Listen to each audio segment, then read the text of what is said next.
आफ्ना समर्थकलाई रवि लामिछानेको अनुरोध, सामाजिक सञ्जालमा गालीगलोज नगर्नुस्, हामीलाई नै असर गर्छ, बालेन म र हरकबी झगडा परे हुन्थ्यो भन्ने धेरै छन्। कांग्रेस एमाले सरकारको कसरत चल्दै, नयाँ समीकरण बनाउन कांग्रेस र एमालेका दोस्रो तहका नेता संवादमा।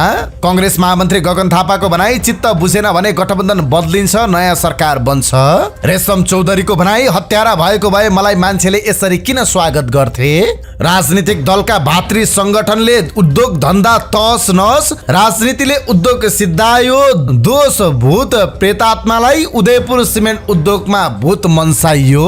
राष्ट्रिय स्वतन्त्र पार्टीले कुनै पनि भातृ संगठन नबनाउने, बेपत्ताको शव नभेटेपछि कुशको प्रतीक बनाएर दाह संस्कार। जापानमा नेपाली विद्यार्थीको हृदयघातबाट निधन। पूर्वी नेपालका जलविद्युत आयोजनामा बाढीको क्षति, भेलमा बग्यो 8 अर्ब बढी लगानी। अवैध रूपमा अमेरिका जान लागेका नेपाली अजरबैजानमा पक्राउ, नेपाल फर्काउन मस्को स्थित दूतावासले पहल गर्दै। रविना देशराजको बिहे गराएका छोराहरूको भनाई, आमाको खुसी रोजेका हौं। पहिलो नेपाल चीन मैत्रीपूर्ण ड्रागन बोट रेसको उपाधि सिचुवानलाई। मनसुनी वायुको साथै भारतको न्यून चापीय प्रणालीको प्रभाव, कहाँ कहाँ छ वर्षाको सम्भावना, यो सम्बन्धी जानकारी आजको समाचारमा हेर्नुहोस्। विवादित र भ्रामक चलचित्र आदि पुरुषको हरिबिजोग, 8औं दिनको कलेक्सन 3.5 करोड पनि पुगेन। अमेरिकाले लडाकु विमानको इन्जिन अब भारतमा बनाउने र म्यानमारका ब्याङ्कमाथि अमेरिकी प्रतिबन्ध। यी र यस्तै समाचार सहित देश विदेशका 25 महत्त्वपूर्ण खबर संक्षिप्त रूपमा लिएर आएका छौं। हाम्रो भिडियो सामग्री अन्तिमसम्म हेर्नुहोला। नमस्कार, इन्साइड नेपाल न्यूजमा यहाँहरू सम्पूर्णलाई हार्दिक स्वागत छ। म सुजन पौडेल। सदाका दिन जस्तै आज पनि हामी देश दुनियाँको ताजा अनि महत्त्वपूर्ण खबर अपडेट सहित तपाईँ माझ उपस्थित भएका छौं। तपाईले हाम्रो न्यूज बुलेटिन कहाँबाट हेर्दै हुनुहुन्छ कृपया आफ्नो गाउँठाउँको नाम तलको कमेन्ट बक्समा लेखिदिनु होला। दैनिक रूपमा सत्य अनि तथ्य खबर अपडेटका लागि हाम्रो यस युट्युब च्यानललाई सब्स्क्राइब गर्न नबिर्सिनु होला। साथै प्रस्तुत गरेको सामग्री मन परेको छ भने कृपया हाम्रो भिडियो सामग्रीमा एउटा लाइक अवश्य गरिदिनु होला। आजको समाचार सुरुवात गरौँ राष्ट्रिय स्वतन्त्र पार्टीका सभापति रवि लामिछानेको कार्यकर्तालाई अनुरोध सम्बन्धी प्रसंगबाट। पार्टीका समर्थकले सामाजिक सञ्जालमा तल्लो स्तरको गाली गलोजमा उत्रिएको भन्दै आलोचना भएपछि राष्ट्रिय स्वतन्त्र पार्टीका सभापति रवि लामिछानेले त्यसो नगर्न आग्रह गर्नुभएको छ। राष्ट्रिय स्वतन्त्र पार्टी धादिङ काठमाडौँ सम्पर्क भेलालाई शनिबार काठमाडौँमा सम्बोधन गर्दै सभापति लामिछानेले यस्तो आग्रह गर्नुभएको हो। सभापति लामिछानेले यसरी गाली गलोजमा उत्रिँदा पार्टी र दलका नेतालाई असर गर्ने बताउँदै यस्तो बताउनु भएको हो। उहाँले भन्नुभयो, हामीमाथि सामाजिक सञ्जालमा क्षुद्र टिप्पणी गर्ने, असाध्यै गाली गलोज गर्ने गरेको आरोप छ। तपाईहरुले त्यस्तो गरिदिँदा दलका नेतालाई असर गर्छ। हामीलाई माया गर्ने समर्थन गर्ने साथीहरूसँग बिन्ती नगरे मैले कसका अगाडि गर्ने। हामीले घृणा फैलाउने होइन, आलोचनालाई तल्लो तहमा गएर टिप्पणी गर्ने होइन। त्यस्तै सभापति लामिछानेले राजनीतिमा आएका नयाँ अनुहारलाई पनि जुदाउन खोजिएको टिप्पणी गर्नु भएको छ। सम्बोधनका क्रममा उहाँले भन्नुभयो, बालेन अर्क र आफूलाई जुदाउन खोजिएको बताउनु भएको छ। नयाँ अनुहारहरू राजनीतिमा आएसँगै श्रृङ्खलाबद्ध रूपमा अब यो नयाँलाई पनि जुदाउन पाइन्छ कि क्या हो भनेर पुराना मान्छेहरू अत्तालिएका छन्। यो महसुस गराउन खोजिएको छ यी नयाँ नयाँको पनि झगडा परे हुन्थ्यो, यिनीहरूले पनि कुरा काटिदिए हुन्थ्यो, बालेनले रविलाई गाली गरिदिए हुन्थ्यो, रविले बालेनलाई गाली गरिदिए हुन्थ्यो, हर्कलाई गाली गरिदिए हुन्थ्यो भनेर उचालेको उचालै छन्। उहाँले भन्नुभयो, आफूहरू एकअर्कासँग लड्न नआएको उहाँको भनाइ छ। राष्ट्रिय स्वतन्त्र पार्टी समाजमा रहेको व्यथिति विरुद्ध लड्न आएको उहाँले बताउनु भयो। आफूहरूले एकअर्कालाई साथ सम्मान र सहयोग गर्दै मिलेर अगाडि बढ्ने संकल्प सहित अगाडि बढेको उहाँले दावी गर्नुभयो। देश बनाउनका लागि आफू कुनै पनि बेला उक्त सोच भएको व्यक्तिको सहयोगी बन्नका लागि तयार रहेको बताउनु भएको छ। अहिलेको जिम्मेवारी आफ्नो व्यक्तिगत चाहनाको लागि मात्रै नभएको उहाँले बताउनु भयो। राष्ट्रिय स्वतन्त्र पार्टीको सिद्धान्त जान्नेलाई छान्ने भएको उहाँको भनाइ थियो। आगामी 2084 सालमा हुने निर्वाचनमा आफूहरूलाई लडाउन मुख मिठ्याएर बसेकाहरूलाई तितो हालिदिने बताउनु भयो। अब नयाँ समीकरण बनाउन कांग्रेस र एमालेका दोस्रो तहका नेताहरूको संवाद सम्बन्धी प्रसंग। कांग्रेस सभापति शेरबहादुर देउवा स्वास्थ्य परीक्षणका लागि सिङ्गापुरमा रहेकै क्षणमा नयाँ सत्ता समीकरणको रूपरेखा कोर्न कांग्रेस र एमालेका दोस्रो तहका नेताहरू बीच भित्रै चलिरहेको संवादले सत्तारूढ गठबन्धनभित्र अविश्वास बढाएको छ। धेरै साना दलको समीकरण भन्दा राजनीतिक अस्थिरता हुने भन्दै एमालेले दुई ठूला दलको सहभागितामा सरकार बनाउन पहल गरेको छ, जसले आकार भने लिन सकेको दुवै तर्फका नेताहरूको भनाइ छ। स्वास्थ्य परीक्षणका लागि भन्दै जेठ 30 मा सिङ्गापुर जानुभएका देउवा बुधबार बिहान 11 बजे स्वदेश फर्किने कार्यक्रम थियो। तर फर्कने समय अचानक परिवर्तन गरेर देउवाले केही महत्त्वपूर्ण राजनीतिक भेटघाट गरेको सत्तारूढ गठबन्धनभित्र आशंका छ। उता त्यही बेला प्रधानमन्त्री पुष्पकमल दाहाल प्रचण्डले एमाले बाहेकका वाम शक्तिलाई एकत्रित गराई असार 4 मा समाजवादी मोर्चा गठन गर्नुभएको छ। यी घटनाक्रमले कांग्रेस र माओवादी आपसमा सशंकित भएको बेला एमालेले नयाँ गठबन्धनको पहल तीव्र बनाएको छ। एमालेसँग संवादमा रहेका कांग्रेसका एक नेताका अनुसार एमालेका नेताहरूले नै कांग्रेस एमाले गठबन्धन बनाउन पहल कदमी लिइरहेका छन्। ठूलो दलकै नाताले सरकारको नेतृत्व गर्दा प्राकृतिक हुन्छ, दुई दल मिल्दा साना दलहरूलाई मोलमलाइको अवसर हुँदैन, सरकारले प्रभावकारी काम गर्न सक्छ भन्ने तर्क अगाडि सार्दै एमालेका नेताहरूले संवाद अगाडि बढाइरहेका छन्। उनको भनाइ छ, तर यस विषयमा हाम्रो सभापति नै अहिलेसम्म सकारात्मक देखिनु भएको छैन। सिङ्गापुर भ्रमणपछि उहाँको भनाइ के हुने हो प्रतीक्षा गरिरहेका छौँ। देउवा सकारात्मक नभए तत्काल गठबन्धन सम्भव नहुने र कांग्रेसको इतर समूह पनि सामेल नभए नयाँ गठबन्धन बलियो नहुने ठानेर एमाले कांग्रेसका सबै पक्षसँग संवाद गरिरहेको छ। कांग्रेसको संस्थापन पक्षका नेताहरूसँग मात्रै कुरा गर्दा समीकरण भरपर्दो नहुने ठानेर यसपटक एमाले कांग्रेस नेता शेखर कोइराला, महामन्त्री गगन थापा र संस्थापन पक्षका नेता ज्ञानेन्द्र बहादुर कार्की सहितसँग विभिन्न चरणमा संवाद गरिरहेका छन्। कांग्रेस महामन्त्री गगन थापाले तत्काल त्यस्तो सम्भावना नदेखे पनि भविष्यमा कांग्रेस र एमाले बीच समीकरण बन्न असम्भव नभएको बताउनुभयो। आजको दिनमा त्यस्तो केही भइरहेको छैन, तर हाम्रोमा गठबन्धन बन्न र भत्किनका लागि कुनै सैद्धान्तिक आधार चाहिने होइन। कुनै पनि बेला दुई पार्टी मिलेर सरकार बन्ने बाटोतिर जान्छ भनियो भने असम्भव चाहिँ होइन। उहाँले भन्नुभयो, एमाले उपाध्यक्ष एवं संसदीय दलका उपनेता सुभाष नेमाङले पनि कांग्रेस नेताहरूसँग पछिल्लो पटक हुने गरेका संवादमा हार्दिकता बढिरहेको बताउनुभयो। बजेटप्रति सत्तारूढ सांसदले देखाइरहेको चरम असन्तुष्टिले पनि वर्तमान सत्ता गठबन्धन के हुने भन्ने खालको चर्चा छ। राजनीतिमा सबै खालका सम्भावना हुन्छन्। पछिल्लो पटक कांग्रेस नेताहरूसँग खुलेर संवाद हुन्छ, हार्दिकता देखिन्छ। के तपाईले कांग्रेस सभापति देउवालाई प्रधानमन्त्री बनाउने गरी समीकरण बनाउन खोज्नु भएको हो भन्ने प्रश्नमा नेमाङले थप भन्नुभयो, त्यो त मलाई थाहा भएन, तर के हो भने सामान्य ढङ्गले कुरा गर्दा देशको पहिलो पार्टी छ, बाहिर बस्दै खाली काँध मात्रै थाप्ने हो त। काँधमा चढ्नेले अलि राम्रै काम गरेको भए पनि हुने थियो, 10वटा बदनामी कुराहरू उठिरहने अनि अर्कोले काँधमा बोकेर हिँडिरहने भए त्यसैले यस्ता कुरा भइहाल्छन्। आकार देखिएको छैन, तर भित्रभित्र चर्चा चलिरहेका छन्। कांग्रेस नेताहरू पनि अहिलेको संवादले आकार नलिएको बताउँछन्। उनीहरूको भनाइ छ, दोस्रो तहमा संवाद जारी छ, तर माथिल्लो तहमा विश्वासको बाथरुम बनिसकेको छैन। खास गरी गत पुस 10 मा बालुवाटार आउँछु भन्नुभएका एमाले अध्यक्ष केपी शर्मा ओलीले माओवादी अध्यक्ष दाहाललाई बालकोट बोलाएर प्रधानमन्त्री बनाएकोमा देउवाले एमालेको प्रस्तावलाई भरपर्दो मान्नु भएको छैन। एमालेको पहलमा प्रधानमन्त्री बन्नुभएका दाहाललाई कांग्रेसले विश्वासको मत दिएपछि तथा राष्ट्रपतिमा कांग्रेस उम्मेद्वारलाई माओवादीले समर्थन गरेपछि एमाले माओवादी गठबन्धन टुटेको थियो। त्यसपछि देउवा दाहाल र एकीकृत समाजवादी अध्यक्ष माधव कुमार नेपालले आलो पालो सरकार चलाउने समझदारी समेत गर्नुभएको छ। सहमति अनुसार दाहालले 2 वर्ष, नेपालले 1 वर्ष र देउवाले अन्तिम 2 वर्ष सरकारको नेतृत्व गरिरहनु भएको छ। यता भुटानी शरणार्थी प्रकरण लगायतमा सरकारको नेतृत्व गरेको दलबाटै कांग्रेस र एमालेलाई बदनाम गराउने काम भइरहेको र त्यसले सत्ता हस्तान्तरण हुने कुरामा पनि अविश्वास बढेको भन्दै कांग्रेसका र एमालेका कतिपय नेताहरू माओवादी बिनाको समीकरणको पक्षमा देखिएका छन्। पछिल्ला दिन दाहाल र देउवा बीच पनि भेटवार्ता पातलिएका छन्। निकट नेताहरूका अनुसार खास गरी नक्कली भुटानी शरणार्थी प्रकरणमा सरकारले पूर्व गृहमन्त्री एवं कांग्रेस नेता बालकृष्ण खाँडलाई छानबिन दायरामा तानेपछि देउवा दाहालसँग असन्तुष्ट हुनुहुन्छ। चुनावी वर्षमा सरकारको नेतृत्व लिँदा प्रभावकारी काम देखाउन नपाइने तर्क गर्दै कांग्रेस नेताहरूले देउवालाई एमालेसँग मिलेर सरकारको नेतृत्व गर्न सुझाइरहेका छन् भने कतिपयले गठबन्धनलाई धोका दिँदा बुमर्याङ हुने तर्क गरिरहेका छन्। पुस 10 गते गल्ती गर्यो भनेर दाहाललाई प्रधानमन्त्री स्वीकार्ने, तर अहिले आएर एमालेसँगको समीकरणमा प्रधानमन्त्री हुन खोज्दा राजनीतिक बुमर्याङ हुन्छ भनेर सिङ्गापुर जानु अघि हामी केही नेताहरू गएर भनेका थियौं। देउवा निकट एक नेताको भनाइ उद्धृत गर्दै कान्तिपुरले लेखेको छ, तर वरिपरिका केही नेता शेरबहादुर देउवा प्रधानमन्त्री भइदिए राईदाई गर्न सकिन्छ भनेर गठबन्धन भत्काउन लागिरहनु भएको छ। यता नीतिगत रूपमा एमालेसँगको समीकरणमा जानुपर्ने पक्षमा रहनुभएका कांग्रेस नेता मृणेन्द्र रिजाल गठबन्धनका बीचमा भएको सम्झौता नआगेर नयाँ समीकरण बन्ने सम्भावना नरहेको बताउनुहुन्छ। एमाले र कांग्रेस मिल्दा धेरै काम गर्न सकिन्छ भन्ने मेरो चाहना हो, तर सभापति र महामन्त्री सबैले यो गठबन्धनलाई 5 वर्ष लैजाने सहमति भएको हो भन्नुभएको छ। संस्थागत सम्झौता भएको हो भने त्यसलाई भत्काउन कसरी सहज हुन्छ? सम्झौता गरेको हो भने त्यसको इमानदारीपूर्वक पालना गर्नुपर्छ, रिजालले भन्नुभयो। कांग्रेस र एमाले बीच समीकरण बनाउने कुरा मेरो तहमा भएको छैन, मभन्दा माथिको तहबाट भएको भए मलाई थाहा छैन।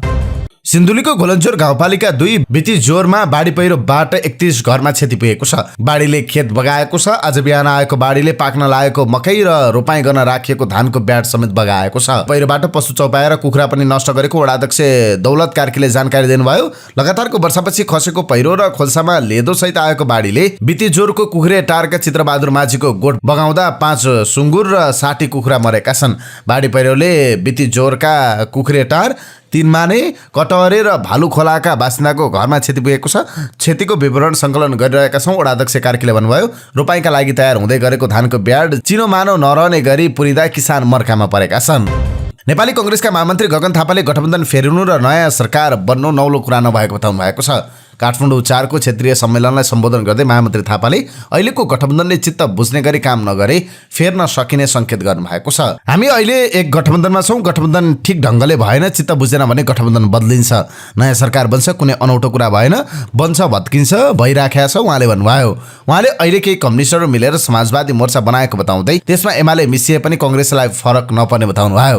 उहाँले नेपाली कांग्रेसले सरकार छाड्नुपर्ने कि भन्ने डरले चुनाव अघि नै गठबन्धन गर्नु गलत भएको बताउनुभयो।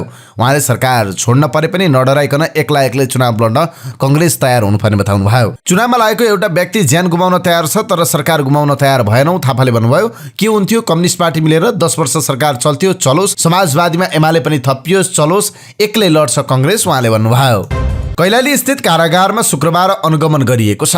काठमाडौँबाट आएको कारागार व्यवस्थापन विभागका कर्मचारीको टोली जेलर र जिल्ला प्रहरी कार्यालय कैलालीका अधिकारीले अनुगमन गरेका छन्। अनुगमनका क्रममा कारागारभित्र कैदीहरूले प्रयोग गर्दै आएका विभिन्न कम्पनीका अवैध 15 थान मोबाइल, 33 थान चार्जर र 1,04,000 भारतीय रुपियाँ बरामद गरिएको छ। बरामद गरिएको मोबाइल र नगद रकम कारागार प्रशासनमा राखिएको सुरक्षा स्रोतको भनाई उद्धृत गर्दै थाहाखबर.com ले खबर लेखेको छ। यसअघि कैलाली कारागारमा मदिरा र लागु औषधको खुलेआम सेवन हुने गरेको, जेलरको लापरवाही र घुस प्रकरण लगायतका विषयमा समाचार प्रकाशन भएको थियो। उक्त समाचारपछि कारागार व्यवस्थापन विभागले अनुगमन, अनुसन्धान एवं कारबाही प्रक्रिया अगाडि बढाएको थियो। त्यस्तै अनुगमनकै क्रममा हिजो प्रहरीमाथि कैदीबन्दीले आक्रमण गरेका छन्। जेलभित्र चेक जाँच गरेर कैदी सेलबाट फर्किने क्रममा अनुगमनका लागि जिल्ला प्रहरी कार्यालयबाट खटिएका प्रहरीमाथि कैदीबन्दीले आक्रमण गरेका हुन्। होलमा रहेका एक कैदीले आक्रमण गर्दा जिल्ला प्रहरी कार्यालयमा कार्यरत प्रहरी सहायक निरीक्षक असही भूपेन्द्र सिंह सामान्य घाइते हुनुभएको छ। उहाँको टाउकोमा चोट लागेको छ। घाइते हुनुभएका उहाँको टाउकोमा टाँका लगाइएको र अहिले आराम गरिरहेको बुझिएको छ। जिल्ला प्रहरी कार्यालयका प्रहरी निरीक्षक खगेन्द्र साउदले अनुगमन सकेर निस्कने क्रममा सामान्य धकेला धक्कल भएको बताउँदै सोही क्रममा प्रहरी सहायक निरीक्षक सामन्तलाई चोट लागेको जानकारी दिनुभयो। यसअघि पनि कारागारभित्र मदिरा सेवन गरेर कुटाकुट भएको थियो। केही समय अगाडि मदिरा सेवन गरेर कैदीबन्दी र कारागारका कर्मचारीबीच झडप भएको कुरा बाहिरिएपछि जिल्ला प्रशासन कार्यालयले सुरक्षा प्रशासनको जिम्मेवारी हेरफेर गरेको थियो। यता जेलर पदमराज तिमी सिन्हाले भने अनुगमन अलिअलि भएको भन्दै सबै कुरा अनुसन्धानकै क्रममा रहेको र खोल्न नमिल्ने बताउनुभयो। नागरिक उन्मुक्ति पार्टीका संरक्षक रेशम चौधरीले आफू हत्यारा भएको भए मान्छेले किन यसरी स्वागत गर्थे भन्दै प्रश्न गर्नुभएको छ। शनिबार सुर्खेत पुग्नुभएका चौधरीले आफू हत्यारा भएको भए मान्छेले किन यसरी स्वागत गर्थे भन्दै प्रश्न गर्नुभएको छ। उहाँले आफूलाई विमानस्थलमा यस्तो स्वागत होला भनेर नसोचेको बताउँदै भन्नुभयो, म एउटा हत्यारा भएको भए मलाई मान्छेले यसरी किन स्वागत गर्थे होलान्, उहाँको प्रश्न थियो। म्याग्दीको अन्नपूर्ण गाउँपालिका 3 फुर्के रुख खर्कमा चट्याङ लागेर 45 भेडा मरेका छन्। अन्नपूर्ण 3 ठाडाका छकबहादुर पुनको गोठमा चट्याङ परेर भेडा मरेका हुन्। अन्नपूर्ण गाउँपालिकाको पशु सेवा शाखाका प्राविधिक प्रकाश जीसीले आज बिहान 1 बजेतिर परेको चट्याङले लागेर 45 भेडा मरेको जानकारी दिनुभयो। बिहानै कृषकले 45 भेडा मरेको जानकारी पाएपछि हामी घटनास्थल पुगेका थियौँ, उहाँले भन्नुभयो। चरणका लागि लेकमा लगेका भेडा खर्कमा बास बसेको ठाउँमा चट्याङ पर्दा गोठाला पनि सामान्य घाइते भएका छन्। घटनास्थलतर्फ जाँदै गर्नुभएका अन्नपूर्ण गाउँपालिका 4 का वडा सदस्य श्याम पुर्जाले चट्याङले लाखौंको पशुधनको क्षति भएको बताउनुभयो। 11 लाखभन्दा बढीको क्षति भएको प्रारम्भिक अनुमान छ। नवलपरासी बर्दघाट सुस्तापूर्वको गैंडाकोट नगरपालिकामा रहेको पोखरीमा डुबेर 2 बालकको मृत्यु भएको छ। गैंडाकोट 3 स्थित तात्री बासको सिँचाइ पोखरीमा डुबेर शुक्रबार 2 बालकको मृत्यु भएको वडा अध्यक्ष शिवकान्त तिवारीले जानकारी दिनुभयो। पोखरीमा डुबेका करिब 13-14 वर्षका 2 बालकको शनाखत हुन सकेको छैन। इलाका प्रहरी कार्यालय गैंडाकोटको प्रहरी टोली घटनास्थलमा पुगेको छ। गर्मी झल्नका लागि बालक पोखरीमा पौडी खेल्न जाँदा दुर्घटना भएको बुझिएको छ। भूतप्रेत मन्साउने अन्धविश्वास दूरदराजका गाउँघरमा पनि कम भइसक्यो, तर पूर्ण सरकारी लगानीको उदयपुर सिमेन्ट उद्योगमा भने मंगलबार अनौठो दृश्य देखिएको थियो। मंगलबार बिहानको 7 बजे उदयपुर सिमेन्ट उद्योगको कर्मचारी आवास परिसरबाट एक महिला निस्किन्। उनको दाँत हातमा त्रिशूल, बायाँ हातमा खुकुरी र निधारमा झरीको झिलझिले टालो थियो। रातो कुर्तामा सजिएकी ती महिला सिमेन्ट उद्योगको मुख्य मेसिनतर्फ अगाडि बढिन्। उद्योगमा 1 दर्जन आरारी कर्मचारी र उद्योगको आवासमा बस्ने तिनका परिवारका सदस्यहरू उनको पछि हुन्छन्। एकजनाले लाउड स्पिकरमा पञ्चेबाजाको संगीत बजाउँछन्। माताले सिमेन्ट उद्योगको मेसिनसँगै रहेको मन्दिरमा भट्याउँदै श्लोक पढ्छिन्। अघिपछि उनीहरूले कतिपयले जय भन्छन्, केहीले श्लोक नै भट्याउँछन्। अघिपछि उनीहरूको मुख्य आकर्षण उनी माता रहेको देखिन्छ। मंगलबार भूत मन्साउने माता बन्ने चाहिँ हेमा कार्की हुन्, सिमेन्ट उद्योगका सुरक्षा गार्ड रत्नबहादुर कार्कीकी श्रीमती। उनी श्रीमानकै उद्योगको आवासमा बसिन्। आफूलाई माता चढेको र माताले उद्योगलाई सङ्कटबाट बचाउन भूत मन्साउनु पर्ने भनेकाले त्यसो गरिएको दाबी उनको छ। उनले भनिन् भूत मन्साउने र मलाई सम्मान नगर्ने हो भने उद्योग बन्द हुन्छ भनेर माताले पटक पटक भन्दा पनि कसैले सुनेनन्। उद्योगले धेरै दुःख पायो। अहिले बल्ल कुरा बुझेर माताको पूजाआजा र सम्मान गरे। यसअघि उद्योगका कर्मचारीले 64 दिनसम्म उद्योग बन्द गराएका थिए। फ्याक्ट्री चैत 29 गतेदेखि कर्मचारीहरूले बन्द गराएका थिए। उद्योगका महाप्रबन्धक गोपी न्यौपानेले राजीनामा दिएपछि कर्मचारीहरूले मंगलबार भूत मन्साएर बुधबारबाट उद्योग खोलेका छन्। यस हिसाबले भूत मन्साउने काममा त्यहाँका कर्मचारी र ट्रेड युनियनको प्रत्यक्ष संलग्नता देखिन्छ। उद्योग परिसरमा माताको नाच देखाउने र धातु मन्साउने काम उद्योगका हितका लागि भएको अखिल नेपाल औद्योगिक मजदुर संघले जनाएको छ।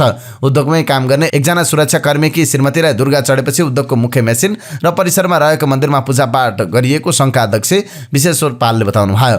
भूत प्रेतमा म विश्वास गर्दिन पालले भन्नुभयो, तर उद्योगको राम्रोका लागि भन्दै पूजा र दुर्गा पाठ भएको हो। तर उद्योगका केही कर्मचारीले भने महाप्रबन्धकले राजीनामा दिएपछि उनीलाई लक्षित गरी उद्योगको गलत दोष हटेको भन्दै यस्तो गरिएको बताउँछन्। उद्योगका कतिपय कर्मचारीहरूले माताको पूजा आजाबाट सिमेन्ट उद्योगको भूत भगाइएको दाबी गर्दै सामाजिक सञ्जालमा स्ट्याटस समेत लेखेका छन्। कतिपयले महाप्रबन्धक न्यौपानेले राजीनामा गरेपछि उद्योगबाट भूत पन्छिएको भन्दै लान्छना पनि लगाएका छन्। तर उद्योग मन्त्रीलाई राजीनामा बुझाएका तर स्वीकृत नभएका महाप्रबन्धक न्यौपानेले त्यसलाई आफू विरुद्धको निकृष्ट राजनीति भन्नुभएको छ। म अघिल्लो सरकारले नियुक्त गरेको मान्छे हुँ। म छौन्जेल उद्योग चल्नै दिएनन्। उद्योगलाई चाहिने पूर्वाधार र लगानी पनि दिएनन्। न्यौपानेले भन्नुभयो सरकारी लगानीको उद्योग चल्नै नदिने बनाउने 21औं शताब्दीमा भूत प्रेतात्माको पूजा आराधना गर्नुलाई म के भनौँ। 21औं शताब्दीमा सरकारी उद्योगमै भूत मन्साउने विषय गम्भीर हो। राजीनामा दिनुभएका महाप्रबन्धकलाई लक्षित गर्दै त्यसो भएको भए त्यो अक्षम्य अपराध नै हो। उद्योगका अध्यक्ष केशरबहादुर बस्नेतले फ्याक्ट्रीभित्रै रहेकी माताबाट उद्योगको पूजा गरिएको र त्यो कसैप्रति लक्षित नभएको दाबी गर्नुभयो। उद्योग चलाउने निर्णय भएकै दिन पूजापाठ भयो। महाप्रबन्धकको पनि राजीनामा आयो। उहाँले भन्नुभयो यो सबै संयोग हो, पूजापाठ हो, अनिष्ट नहोस् भनेर हो। फ्याक्ट्री केही भएको थिएन तर चल्न सकेको थिएन, तर किन नचलेको भन्ने जवाब कसैसँग थिएन। राजनीतिक दल तिनका भातृ संगठनले सरकारी लगानीमा रहेको उद्योगलाई धुजा बनाइसकेका छन्। उदयपुर सिमेन्ट उद्योगको पूजाआजा कार्यक्रम यसको एउटा नमुना मात्रै हो। यसरी राजनीतिक दलहरूले आफ्नो नजिकका व्यक्तिलाई सरकारी उद्योगहरूमा भर्ना गर्छन् र अर्को पक्षलाई चित्त नबुझेपछि उद्योग नै बन्द गराइन्छ। जनताको पसिनाबाट जम्मा भएको करबाट चल्ने कम्पनीहरूलाई ध्वस्त बनाइदिए आएको छ। यसको मुख्य कारण राजनीतिक दलहरूको स्वार्थ नै हो। राष्ट्रिय स्वतन्त्र पार्टीले कुनै पनि भातृ संगठन नबनाउने भएको छ। राष्ट्रिय स्वतन्त्र पार्टीका नेता एवं प्रतिनिधि सभा सदस्य मनिष झाले पार्टीको कुनै पनि भातृ संगठन नरहने बताउनु भएको छ। पाठ्यक्रम अनुसार पढाइ, परीक्षा, नतिजा र पाठ्यक्रम नपाएको खण्डमा तिनै विद्यार्थीको पक्षमा राष्ट्रिय स्वतन्त्र पार्टीले आवाज बुलन्द पार्ने तर विद्यार्थी संगठन नबनाउने उहाँले बताउनु भयो। हाम्रो भातृ संगठन हुने छैन। हाम्रो लागि विद्यार्थी त्यो विद्यार्थी मात्र हो जसले टाइममा करिकुलम अनुसार उसको परीक्षा भइरहेको छैन वा परिणाम आएको छैन वा किताब पाइरहेको छैन। हाम्रा लागि ती विद्यार्थी हुन्। कुन रङको झण्डा बोक्ने कृषक हाम्रो हो भन्ने हामीलाई सरकार नै छैन उहाँले भन्नुभयो। हामीलाई सरकार कृषकले मल पाइरहेको छैन, पाइरहेको पनि कौशी खेती गर्ने मात्र पाइरहेको छ, खेतका लागि पर्याप्त छैन, त्यो सरकार हो। राजनीतिक दलहरूले हरेक क्षेत्रमा भातृ संगठन बनाएर हरेक क्षेत्रलाई चरम राजनीतिको शिकार बनाएको उहाँले बताउनु भयो। अवैध रूपमा सीमा पार गर्दै अमेरिका जान खोजेको आरोपमा कम्तीमा 28 जना नेपालीलाई अजरबैजानको सीमा सुरक्षा बलले नियन्त्रणमा लिएको छ। उनीहरूलाई नेपाल फर्काउनका लागि अजरबैजान सरकारसँग पहल भइरहेको मस्को स्थित नेपाली दूतावासले जनाए। मस्कोमा रहेको नेपाली दूतावासले नै अजरबैजानलाई हेर्छ। अजरबैजानका लागि गैर आवासीय राजदूत समेत रहनुभएका मस्को स्थित नेपाली राजदूत मिलन तुलाधरले नेपालीहरूलाई फर्काउने विषयमा पहल गरिरहेको जानकारी दिनुभएको छ। राजदूत तुलाधरका अनुसार उनीहरूलाई झुक्काएर पैसा उठाउँदै विदेश लान खोजेको सूचना दूतावासले प्राप्त भएको छ। एकजनाले त अमेरिका लाने भन्दै आफूसँग 10 लाख रुपियाँ लिएको र यहाँ ल्याएको संवादमा बताएका छन्। राजदूत तुलाधरले भन्नुभयो संख्या यति नै भन्ने अझ स्पष्ट भइसकेको छैन, तर शुक्रबारसम्म बुझ्दा 28 जना नेपाली रहेको सूचना अजरबैजान सरकारबाट आएको छ। अजरबैजानमा सीमा पार गर्न खोज्दा केही नेपाली नागरिक समातिएको र उनीहरू सुरक्षाकर्मीको नियन्त्रणमा रहेको नयाँ दिल्ली स्थित अजरबैजानको दूतावासले दिल्लीमै रहेको नेपाली दूतावासलाई जानकारी दिएको थियो। नेपाली दूतावास दिल्लीबाट मस्कोमा रहेको नेपाली दूतावासमा त्यसबारे जानकारी गराएपछि नेपालीहरूको उद्धारका लागि गृह कार्य गरिएको छ। हामीले नेपालीहरूका बारेमा जानकारी दिने र उनीहरूलाई यहाँबाट छुटाएर डकुमेन्ट तयार गरी नेपाल पठाउने प्रक्रिया गरिरहेका छौँ। अहिले अजरबैजान सरकार र त्यहाँका अन्य सङ्घ संस्थासँग पनि कुराकानी भइरहेको छ। राजदूत तुलाधरले भन्नुभयो आशा छ नेपालीहरू छिट्टै सुरक्षित रूपमा घर फर्किनेछन्। उनीहरूको परिचय अहिलेसम्म खुल्न सकेको छैन। प्रयोगात्मक अभ्यास गर्न धनकुटा पुग्नुभएका इन्जिनियर तमोर नदीमा खसेर बेपत्ता हुनुभएको छ। मोरङ जिल्लाको बेलबारी नगरपालिका 11 लक्ष्मी मार्ग घर हुनुभएका 23 वर्षीय सिद्धार्थ कुमार खत्रीलाई शुक्रबार अपराह्न तमोर नदीले बगाएको हो। मोटरेबल पुल निर्माणका लागि जाँच पास गर्ने क्रममा ढुङ्गामा चिप्लिएर खत्री नदीमा खसेको जनाइएको छ। उहाँसँगै गएका साथीले प्रहरीलाई खबर गरेपछि नेपाल प्रहरी, सशस्त्र प्रहरी र स्थानीयले खोज तलास गर्दा पनि उहाँलाई फेला पार्न सकिएको छैन। गत शनिबार राति पहिरोमा परेर बेपत्ता बनेका ताप्लेजुङको सिदिङवा गाउँपालिका स्थित मेलेका 3 जना अझै नभेटिएपछि उनीहरूका आफन्तले कुसको शव बनाई दाह संस्कार गरेका छन्। बेपत्ता बनेका एकै परिवारका 3 जनालाई शुक्रबार बिहानसम्म खोजी गर्दा पनि नभेटिएपछि दिउँसो कुसको शव बनाएर आफन्तले दाह संस्कार गरेका हुन्। बेपत्ता भएदेखि नै आफन्त र स्थानीय सहित सुरक्षाकर्मीले खोजी जारी राखेका थिए। पहिरोले घर बगाउँदा मेलेको भालु पोखा भगिमाया बुढा छेत्री, बुहारी 30 वर्षीय सन्ध्या र नाति 9 वर्षीय प्रज्वल बुढा छेत्री बेपत्ता भएका थिए। बागलुङ नगरपालिकामा जन्मेका छोरीहरूको सम्मान र आर्थिक भविष्यका लागि नगरको छोरी कार्यक्रम ल्याएको छ। बागलुङ नगरपालिकाले आर्थिक वर्ष 2080-81 को नीति तथा कार्यक्रममा नगरको छोरी कार्यक्रम अन्तर्गत नगरपालिकाभित्र जन्मने छोरीको बैंक खाता खोलेर तत्कालै 5,000 रुपियाँ जम्मा गरिदिने नीति ल्याएको छ। नगर प्रमुख वसन्त कुमार श्रेष्ठले छोरीको जन्म भएपछि छोरीको नाममा नगरपालिकाले 5,000 रुपियाँ मुद्दती खाता खोलेर जम्मा गरिदिने र उक्त खातामा सम्भव हुने अभिभावकले समेत रकम थप गर्न पाउने गरी नगर को छोरी कार्यक्रम अगाडि बढाइने नीति तथा कार्यक्रम ल्याउनु भएको छ। नगरपालिकाले बैंकसँग सम्झौता गरी उक्त खातामा चक्रिय रूपमा उच्चतम ब्याज प्राप्त हुने र उक्त खाताको रकम कम्तीमा 20 वर्षसम्म झिक्न नमिल्ने कार्यविधि निर्माण गरेर नगरकी छोरी कार्यक्रम सञ्चालन गर्ने नगरपालिकाको योजना रहेको नगर प्रमुख श्रेष्ठले बताउनुभयो। अबदेखि नगरपालिकाभित्र जन्मने सबै छोरी नगरका छोरी कार्यक्रममा समावेश हुनेछन्। उनीहरूको बैंक खाता खोलेर 5,000 रुपियाँ नगरले नै जम्मा गर्नेछ। अभिभावकले समेत उक्त खातामा इच्छाएको रकम जम्मा गर्न सक्नेछन्। नगर प्रमुख श्रेष्ठले भन्नुभयो, नगरको छोरी 20 वर्ष पुग्दा ब्याजले नै राम्रो रकम जम्मा हुनेछ। छोरीको नाममा खाता खोलेपछि बचत गर्न अभिभावक प्रेरित समेत हुनेछन्। सुनकोशी मरी डाइभर्सन बहुद्देश्य आयोजनाको सुरुङ निर्माण कार्य आधाभन्दा बढी सकिएको छ। निर्माण कार्यले गति लिएसँगै सुरुङ आधाभन्दा बढी समय अगावै भएको हो। निर्माण सुरु भएको 9 महिनामा 51% निर्माण सम्पन्न भएको आयोजनाले जनाएको छ। गत असोज 28 गतेबाट टनेल बोरिङ मेसिनबाट सुरुङ निर्माण गर्न थालिएको थियो। नेपाल सरकारको प्रमुख प्राथमिकतामा रहेको राष्ट्रिय गौरवको आयोजना अन्तर्गतको सुनकोशी मरी डाइभर्सन आयोजनाको निर्माण कार्य तीव्र गतिमा भइरहेको सुनकोशी मरी डाइभर्सन बहुद्देश्य आयोजना सिन्धुलीले जनाएको छ। सुनकोशी गाउँपालिकाको वडा नम्बर 6 र 7 को सिमानामा पर्ने कानढुङ्गेबाट सुनकोशीको पानी मरेडमा खसाल्न सुरुङ निर्माण थालिएको हो। कमलामाई नगरपालिका 2 को कुसुमटारबाट 13.3 किलोमिटर सुरुङ निर्माण गरी सुनकोशी गाउँपालिकाको कानढुङ्ग्री भन्ने स्थानबाट सुनकोशीको पानी मरेडमा पुर्याइने आयोजना प्रमुख मित्र बरालले जानकारी दिनुभयो। उहाँका अनुसार हालसम्म 6.8% सुरुङ निर्माण भइसकेको छ। जापानको नागोयामा एक नेपाली विद्यार्थीको हृदयघातबाट निधन भएको छ। ताप्लेजुङ सार्थकका स्थायी घर भई हाल नागोयाको नाकामुरा ओआइयु जापानिज भाषा विद्यालयमा अध्ययनरत 19 वर्षीय बच्चन केदेम लिम्बुको शुक्रबार बिहान हृदयघातबाट निधन भएको हो। लिम्बुको हृदयघातबाट निधन भएको अस्पतालले जानकारी दिएको एनआरएनका आइसिसी सदस्य दीपक कार्कीले जानकारी दिनुभयो। 4 महिना अघि मात्र जापान आएका लिम्बु शुक्रबार होस्टेलबाट विद्यालय जाने क्रममा ट्रेन स्टेसन नजिक 81 ढलेका थिए। कार्कीले आफ्नो सामाजिक सञ्जालमा उल्लेख गर्नुभएको छ, तत्काल उनलाई उद्धार गरेर अस्पताल लगिएको थियो। अस्पतालका चिकित्सकले बिहान 8 बजे नै हृदयघातबाट निधन भएको पुष्टि गरेका छन्। मृतक लिम्बुको शव नेपाली दूतावासबाट आवश्यक कागजी प्रक्रिया पूरा गरी जतिसक्दो छिटो नेपाल पठाउन उनले अध्ययन गर्ने विद्यालय र एनआरएन नागोयाको संयुक्त पहलमा काम भइरहेको बताइएको छ। रौतहट स्थित बागमती नदीको बाढीमा फसेका 5 जनालाई संयुक्त सुरक्षा टोलीले सकुशल उद्धार गरेको छ। बागमती नदीमा 81 बाढी आएपछि पारी गोठाला गएका 4 जना सहित 5 जनाको सुरक्षा टोलीले सुरक्षित उद्धार गरेको छ। जिल्लाको राजदेवी नगरपालिका 3 चण्डीहा गाउँबाट शुक्रबार साँझ भैँसी चराउन बागमती नदीको बगरमा गएका 5 जना गोठाला 81 नदीमा बाढी आएपछि बगरमा फसेका थिए। घटनाबारे प्रहरीलाई राति 10 बजे खबर आउनसाथ तत्कालै प्रहरीको उद्धार टोलीले 3 जनालाई राति 12 बजे र 2 जनालाई आज बिहान उद्धार गरिएको रौतहट प्रहरी प्रमुख एसपी वीरबहादुर बुढा मगरले बताउनुभयो। संयुक्त टोलले राजदेवी 3 घर भएकी 50 वर्षीय रामपति देवी, 30 वर्षीय ललिता देवी र सरलाई बर्ला जमुनियाका 60 वर्षीय किसान सहनीलाई राति नै उद्धार गरेको थियो। भैँसी सहित गएका राजदेवी 3 का 60 वर्षीय विलास शाह र 40 वर्षीय करण शिला शाहलाई चौपाए सहित आज बिहान उद्धार गरिएको जिल्ला प्रहरी कार्यालय रौतहटले जनाएको छ। सरकारले रोजगारी खोसेको भन्दै भन्सार एजेन्टहरूले आन्दोलनको घोषणा गरेका छन्। विभिन्न भन्सार कार्यालयहरूमा भन्सार महसुल र भन्सार राजस्व सङ्कलनको काम गर्दै आएका एजेन्टहरूले सरकारले रोजगारी खोसेको भन्दै आन्दोलनको घोषणा गरेका छन्। भन्सार एजेन्ट प्रतिनिधि सङ्घ नेपालले एक विज्ञप्ति जारी गर्दै राज्यले आफूहरूको उचित व्यवस्थापन गर्नुपर्नेमा भन्सार प्रतिनिधिले काम गर्ने व्यवस्था नै खारेज गरेको भन्दै आन्दोलनको घोषणा गरेका छन्। सरकारको निर्णयले देशभर कार्यरत 300 भन्दा बढी भन्सार प्रतिनिधिहरू गत जेठ 15 गतेदेखि बेरोजगार भएको सङ्घको भनाइ छ। पूर्वी नेपालमा आएको बाढीले 30 जलविद्युत आयोजनामा 8.5 अर्ब रुपियाँभन्दा बढीको क्षति भएको प्रारम्भिक तथ्याङ्क सार्वजनिक भएको छ।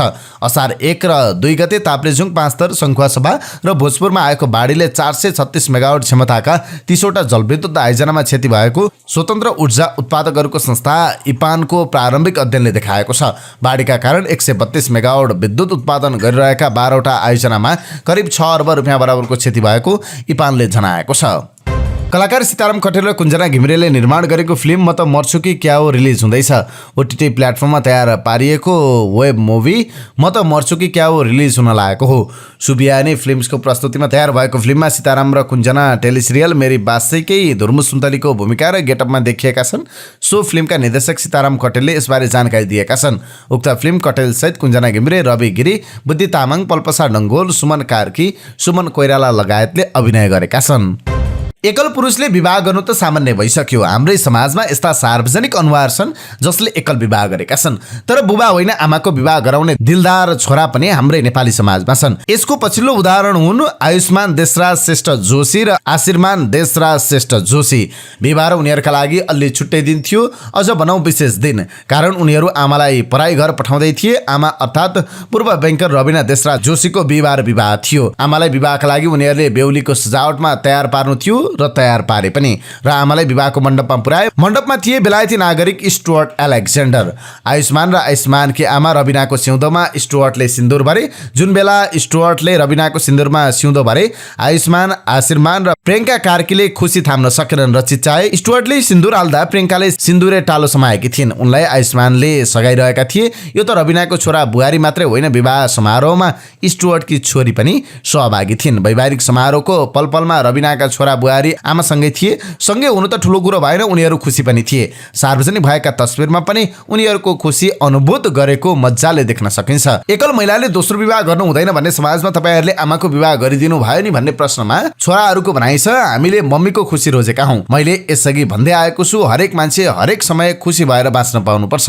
आयुष्मानको भनाइ छ, हामीले पनि मम्मीको खुसी मात्रै खोजेका हौँ। रविनाले आफ्ना सन्तानलाई हुर्काइन्, पढाइन्। उनीहरू अहिले आफ्नो करियरमा छन्। जसरी रविनाले वर्षौं एक्लै बसेर सन्तानलाई खुसी दिइन्, यो पैँचो अहिले आयुष्मान र आशीर्मानले तिरे। आयुष्मानको भनाइ छ, हामीले सिकेको र हामीलाई सिकाएको भनेको हरेक व्यक्तिले खुसी खुसी जिउन पाउनुपर्छ भन्ने हो। आयुष्मानले आफ्नो विगत सम्झिए, आमा रविनाले आफूहरूलाई दिएको खुसी सम्झिए अनि भने बुबा आमाले यसो गर्नुपर्छ, यसरी बस्नुपर्छ भनेर यही समाजले लगाइदिएको ट्याग पनि त हो नि। तर खुसीका लागि हामीले समाजमा रहेका हरेक कुरा परिवर्तन गर्दा कसैलाई नोक्सान गर्दैन भने त के भएर गरौँ? सायद हामीले त्यही गर्यौँ होला। कतिपय सन्दर्भ र व्यवहारमा अझै समाज परिवर्तनशील हुन नसकिरहेको उहाँको भनाइ छ। समाजमा अझै पनि रूढिवादी सोच र परम्परा छ भन्ने लाग्छ, तर समाज सधैँ उस्तै र उही ठाउँमा रहन्छ भन्ने लाग्दैन। आयुष्मानको भनाइ छ, सायद केही परिवर्तन हुन पनि थाल्यो कि भन्ने लाग्छ, किनकि नेगेटिभ कमेन्ट आए जस्तो लागेको छैन। सायद आयुष्मानलाई रविनाले यस्तै संस्कार दिन् जसले उनीहरू अरूको खुसीमा हाँस्न सिके। त्यसैले त उनीहरू आफ्नो आमाको विवाह मण्डपमा खुसीले फुरुङ्ग हुन सके। उन्मुक्त हाँसो हाँसे र खुसी खुसी आमाले खुसीको बाटो रोज्दाको साक्षी बने। कोरोना महामारीले थला परेको पर्यटकीय नगरी पोखराको पर्यटन व्यवसाय लयमा फर्केसँगै व्यवसायहरू खुसी भएका छन्। पछिल्लो समय विभिन्न अन्तर्राष्ट्रिय स्तरका कार्यक्रमको वृद्धि भएसँगै लय गुमाएको पोखराको पर्यटन व्यवसायले लय समातेको हो। पोखरा अन्तर्राष्ट्रिय विमानस्थलबाट नियमित उडान हुन सके पोखराको पर्यटन व्यवसाय अझै फस्टाउने व्यवसायहरूको बुझाइ छ। व्यवसायहरू सरकारले कोरोना महामारीपछि पर्यटन प्रबन्धनमा विशेष चासो दिनुपर्ने भए पनि सरकारी तवरबाट चासो दिएको महसुस आफूले गर्न नसकेको बताउँछन्। पोखरामा शुक्रबारदेखि सुरु भएको पहिलो नेपाल चीन मैत्री ड्रागन बोट रेसको उपाधि चीनकै सिचुवान ड्रागन बोट टिमले हात पारेको छ। शनिबार भएको 200 र 500 मिटर दुवैतर्फको फाइनल खेलमा सिचुवान टिमले जित निकालेको हो। प्रतियोगितामा पहिलो भएको सिचुवान ड्रागन बोट टिमले 200 र 500 मिटर दुवै विधामा उत्कृष्ट बन्दै 5,50,000 रुपियाँका दरले 11 लाख रुपियाँ हात पारेको छ। त्यस्तै प्रतियोगितामा नेपाली टिम नारा ड्रागन बोट टिमले दोस्रो बन्न सफल भएको छ। 2 र 500 मिटर दुवै विधामा दोस्रो उपाधि बनाएसँगै 3,50,000 रुपियाँका दरले 7 लाख रुपियाँ हात पारेको छ। मैत्रीपूर्ण प्रतिस्पर्धामा चीनकै युनान ड्रागन बोट टिम तेस्रो भएको छ। दुवै विधामा तेस्रो युनानले प्रति विधा 2 लाखका दरले 4 लाख रुपियाँ हात पारेको छ।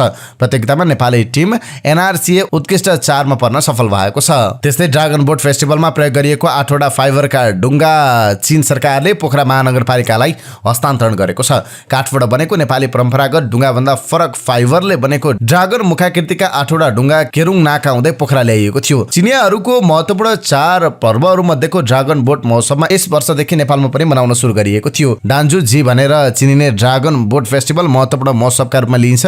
चाइनिज क्यालेन्डर लुनार अनुसार 5औं महिनामा यसलाई भव्य रूपमा मनाउने गरिन्छ।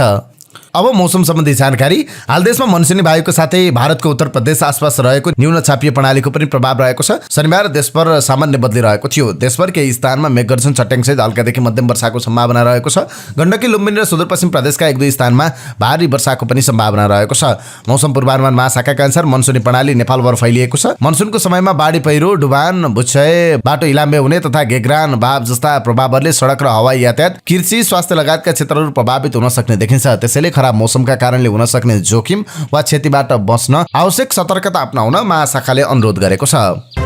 अब के अन्तर्राष्ट्रिय प्रसङ्ग संक्षिप्त रूपमा। विवादित चलचित्र आदिपुरुषको कलेक्सन नाटकीय रूपमा ओह्रालो लागेको छ। दर्शक हलमा नआएपछि निर्माताले 22 र 23 जुनको लागि टिकटको रकम घटाउने उपहार ल्याएका थिए, तर त्यो फन्डाले पनि काम नगरेपछि निर्माता निराश बनेका छन्। प्रारम्भिक तथ्याङ्क अनुसार आदिपुरुषको 8औं दिन मात्र 3.25 करोड कमाएको छ, जबकि कुल कमाई 263.15 करोड पुगेको छ। तर आगामी दिनमा आदिपुरुषको कमाई हेर्दा फिल्मले भारतमा 300 करोडको आँकडा पार गर्न मुस्किल पर्ने देखिन्छ। आदिपुरुषको विश्वव्यापी बक्स अफिस कलेक्सन भने 400 करोड नआएको छ। जुन 16 मा रिलिज भएको आदिपुरुष रामायणबाट प्रेरित भएको बताइन्छ, जसका कारण रिलिज हुनु अघि नै फिल्मको चर्चा चुलिएको थियो। तर फिल्म रिलिज हुने बित्तिकै संवाद र दृश्य देखेर फ्यानहरू भड्किएका थिए। अमेरिकाले लडाकु जेटको इन्जिन भारतमै बनाउने भएको छ। अमेरिका र भारतका बीचमा भारतीय वायुसेनाका लागि जेटको इन्जिन भारतमा बनाउने सहमति भएको हो। भारतीय प्रधानमन्त्री नरेन्द्र मोदीको अमेरिका भ्रमणको क्रममा सो सहमति भएको हो। अमेरिकाले जेट इन्जिनको प्रविधि भारतसँग साझा गर्ने निर्णय गरेको भारतीय सञ्चार माध्यमले जानकारी दिएका छन्, जसअनुसार सैन्य क्षेत्रमा दुई देश बीचमा ऐतिहासिक र महत्त्वपूर्ण उपलब्धि मानिएको छ। सो अवसरमा अमेरिकाको जनरल इलेक्ट्रिक र भारतको सरकारी स्वामित्वको हिन्दुस्तान एरोनोटिक्स लिमिटेड बीच सम्झौता पत्रमा हस्ताक्षर भइसकेको छ। मोदी र अमेरिकी राष्ट्रपति जो बाइडेन बीचको भेटवार्तापछि दुवै देशका कम्पनीका बीचमा सम्झौता भएको हो। अमेरिकामा निजी कम्पनीहरूले सैन्य सुरक्षा सामग्री उत्पादन गर्दै आएका छन्। 3 दिने भ्रमण सकेर मोदी भारत फर्किसकेका छन्। गत साता ग्रिसमा आप्रवासीको डुङ्गा डुब्दा 280 भन्दा बढी पाकिस्तानी युवाहरू परेको उनीहरूका परिवारले आशंका गरेका छन्। गत जुन 14 मा लिबियाबाट विश्वको सबैभन्दा घातक सामुद्रिक मार्ग हुँदै विभिन्न एसियाली र अफ्रिकी मुलुकका आप्रवासी लिएर युरोपतर्फ हिँडेको उक्त डुङ्गा आयोनियल सागरमा डुबेको थियो। डुङ्गा डुब्दा 100 मानिस डुङ्गामा थिए भने अहिलेसम्म मृत्यु हुनेको संख्या 82 पुगेको छ। प्रत्यक्षदर्शीको विवरण अनुसार डुङ्गासँगै 100 मानिस पानीमा डुबेका थिए र उनीहरूको अवशेष अझै समुद्रमा हराइरहेको छ। पाकिस्तानका गृहमन्त्रीले सांसदहरूको सवालको जवाब दिँदै भनेका छन्, अहिलेसम्म 281 पाकिस्तानी परिवारले हामीसँग सम्पर्क गरेका छन् र आफ्ना बच्चाहरू यस दुर्घटनाको शिकार भएको हुन सक्ने बताएका छन्। उनका अनुसार डुङ्गा दुर्घटनामा परेका 12 जना पाकिस्तानी नागरिकलाई सकुशल उद्धार गरिएको छ। उनले भनेका छन्, सम्भवतः यसअघि कुनै पनि घटनामा यति ठूलो संख्यामा मानिसको मृत्यु भएको थिएन। पाकिस्तान एक आर्थिक मन्दीको चपेटामा छ। यसका कारण धेरै पाकिस्तानी परिवार गरिबीमा फँसेका छन् र सुरक्षित जीवनको खोजीमा अवैध आप्रवासनले बढावा पाएको छ। प्रायजसो युवाहरू युरोपमा पुगे वित्तीय रूपमा आफूलाई बलियो बनाउन र परिवारको रेखदेखका लागि सम्पत्तिको जोग गर्न चाहन्छन्। तिनीहरूले लिने मार्गहरू भिन्न भिन्न रहने गरेका छन्। कतिपयले कानुनी रूपमा नै उत्तरी अफ्रिकामा पुगे त्यहाँबाट मौका पाउँदा समुद्रको जोखिमपूर्ण यात्रा गर्दै युरोप छिर्छन् भने केहीले इरान र टर्की हुँदै जमिनको बाटो युरोपको यात्रा तय गर्छन्।